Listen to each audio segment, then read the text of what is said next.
Guys, it's all about how you do it. And to be honest, I don't think they pulled this one off. What's up everybody, it's Gorilla Viking here, and today I'm going to be reflecting on John Cena versus Gunther. So obviously guys, one of the most anticipated matches of the year was John Cena's final match.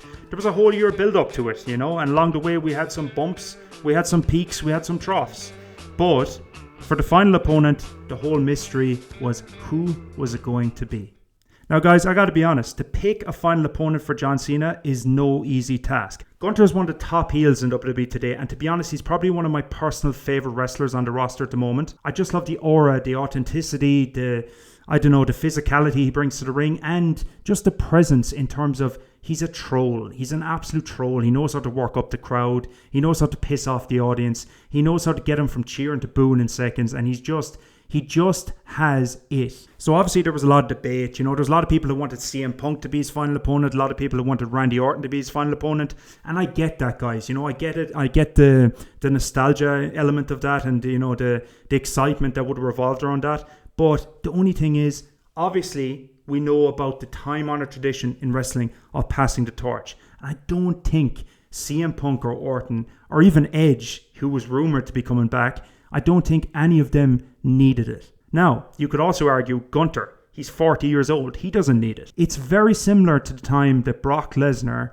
beat The Undertaker at WrestleMania. Obviously, that was, looking back on it, I think many would agree that is a mistake. It probably should never have happened. I think Undertaker could have rode off into the sunset with the streak intact, and Brock Lesnar would have been none different. I think he would have been fine. I think he still would have been the biggest heel in the company, and probably one of the biggest forces in WWE as a whole. So in a similar situation with Gunther, he doesn't need a win over John Cena, but it would just be pretty nice on his resume. But guys, it's all about how you do it. And to be honest, I don't think they pulled this one off. So going into the match, guys, there's obviously a couple of things that I wanted. Basically, what I wanted is a compilation of everything that made us love John Cena throughout the years. The never give up, the hustle, loyalty, respect, the never say die attitude to come out in the ring. Okay? That was what his character was. That's what he's been. John Cena was the biggest babyface in WWE probably for the past 15, 20 years.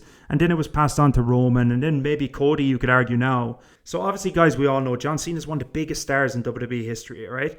That run of about 20 plus years, and that, especially that core run from 2005 to about 2015-ish, before Roman Reigns and Cody Rhodes took over, he was the head babyface of the company. So given that, a lot of fans went to that arena, especially the kids, and wanted to see their hero. They wanted to see the never give up. They wanted to see Super Cena. And unfortunately, they just didn't get it. So we get the attitude adjustment, we get the you can't see me, we get a bit of back and forth where John Cena is the underdog like he has been most of his career. He gets beat up, he gets trashed down by Gunther, and then obviously John Cena makes his comeback, okay? This is what we all wanted to see. We want to see the AA off the top rope. We want to see the you can't see me. We want to see Gunther swing. We want to see him miss. We want to see John Cena pick him up for the slam, land him down in the middle of the ring. You can't see me. So obviously, guys, we got a lot of those great moments, all right? We got a lot of those big moments. Let me just say right off the bat here, before we go any further, I wanted Gunther to win. I didn't see a world where Gunther shouldn't win, okay?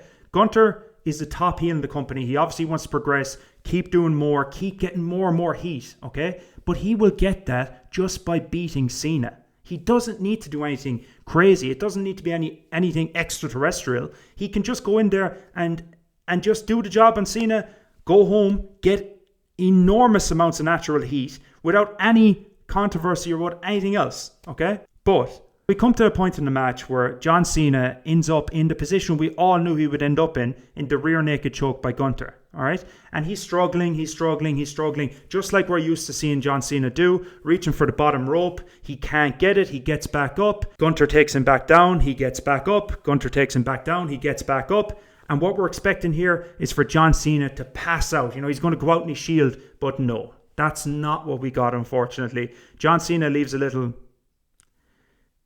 and he taps out. Honestly, guys, I have so much respect for all WWE producers, executives, all the guys backstage, but I have to say, you just messed it up so bad, okay? There's no excuse for it. There's not like a silver lining that I can see. There's not a silver lining that's there that wouldn't have been there if you did it differently. I'll put it that way. Nobody wanted to see John Cena tap out. His motto throughout most of his career has been never give up. So you're in the hot dog stands, okay? And you're up there and you're with your kid and you're buying him a t-shirt. And you look down, you're like, okay, do you know what? This is a pretty cool t-shirt. It says the name of the city. I'm at John Cena's final match. It says never give up. And in the middle of John Cena crawling to that bottom rope, you look down and you think, oh well, he's not going to tap out. He's going to pass out, okay? And you're sitting there with your kid and you're telling him, no, John Cena never gives up. John Cena never gives up. And then all of a sudden he taps out. But not just taps out, he taps out with a smile on his face. It doesn't make any sense. So what are you trying to tell me? Are you trying to tell me that he tapped out because he doesn't care? That he doesn't care about the fans? Can you imagine how crazy it would be in a boxing match or an MMA match? Obviously, it's a different thing. Obviously, MMA and boxing is real. It's not scripted. It's not choreographed. But can you imagine if you went to see your favorite fighter and he just tapped out in the middle of the octagon with a smile on his face? Imagine how pissed you would be at that happening. Well, that's how the fans felt. And that's how that dad felt looking at his kid and saying, oh, yeah, well, like, you're not supposed to give up, you know? You gotta keep the motto he used to have, you know? Obviously, he's a shell of himself now, but, you know, don't give up, son. It just doesn't make any sense. Now, if you're asking me how I would have wrote it, how I would have written that match is that John Cena's crawling to the bottom rope. He's crawling to the bottom rope, and he's struggling as he always does, as a million other wrestlers in the past have done. And he reaches to the bottom of the rope. Gunther pulls him away. I want you to do that at least 5 or 6 times, okay? I don't want any of this like once or twice. I want John Cena to really struggle, really put over Gunther as the heel, you know, get you to hate him, make you want to hate him, make every fan of that audience so annoyed that John Cena can't deliver this one last time. But as John Cena's about to pass out, you have him just reach out one last time, never give up, and he goes unconscious, all right? And that's the end of the match. John Cena gets to say a few words in the ring. A couple of wrestlers get to come out. Again, even after the match, there wasn't any of that big moment where you get a couple of speeches from the wrestlers. Cody came out, Punk came out, they put the belt on Cena. But that was it, you know, that was the end of the event. And it just felt so underwhelming and lukewarm for me that it was just such a disappointment that I stayed up for it. And that's not a good sign, guys. When you have WWE fans all around the world giving their opinion and hating on it and saying that they could have wrote something better, it probably means you didn't come up with the best script. Now, let me just go ahead and say I'm so happy that Gunther was the guy to win, all right? I love Gunther. I'll be a Gunther fan for life. He's never going to get shit off me on this channel, all right? And we can see from the past 2 weeks on Raw that he has really ran with this, you know? He plays into that troll character so well. He's coming out, he's going, you can't see me, to the crowd. He's doing it to AJ Styles, he's doing it to Punk, and it's so entertaining, and I love what Gunther's doing with it. But Gunther could have done that regardless of Cena tapping out, you know? He didn't need to get this overwhelming victory and to give Cena this overwhelming loss. If they'd just let Cena pass out, let Gunther get the win, get the natural heat, it would have all worked out the very same. So guys, that's what I think of the match. You know, I was very disappointed with it. I was very disappointed with the outcome.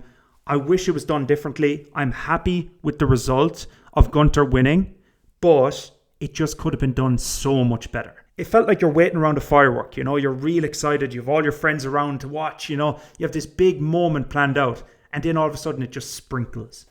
It was just a little sparkle, you know what I mean? It was so anticlimactic for John Cena's final match, so anticlimactic for his final year in WWE, and I just feel like it could have been done a lot better. But anyways, guys, those are my thoughts about it. And listen, you know, every time I see a subscription or every time I see a like on these videos or a comment, it really encourages me to keep going with this because I really enjoy it. And I am really enjoying making these videos for you guys. So if you have any tips, any advice, if there's something you hate about the videos, if there's something you love that you want me to keep doing, please let me know, guys. And listen, have a very happy new year, all right? And shout out to the GOAT, John Cena. My God, what a career, what a run, man. And yeah, rest up and enjoy.